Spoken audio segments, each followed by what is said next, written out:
À la fin du mois de septembre, les équipes médicales de Médecins sans frontières ont dû arrêter la prise en charge des enfants mal nourris dans le camp de Zamzam, dans le nord Darfour, au Soudan. Concrètement, il s'agit de 5000 enfants renvoyés à la maison qu'on ne peut plus prendre dans nos structures ambulatoires. Leur état va se dégrader et qui forcément risquent de mourir. Seul persiste notre hôpital de 80 lits où les enfants les plus malades, en risque de mort absolue, sont pris en charge. Médecins sans frontières a sonné l'alerte depuis le mois de janvier suite à une évaluation de la malnutrition où on a découvert qu'il y avait 30% d'enfants qui étaient mal nourris et ces enquêtes se sont confirmées au mois d'avril et aussi au mois d'août. Aujourd'hui, faute d'approvisionnement de nos équipes et de nos structures à Zamzam, puisque le camp est encerclé par les combats, nos équipes ont dû arrêter leur activité.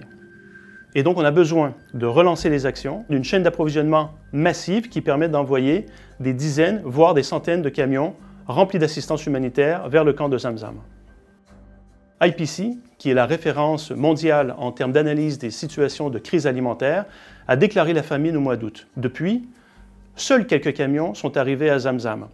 Un peu de produits nutritionnels, quelques médicaments, mais c'est loin d'être suffisant.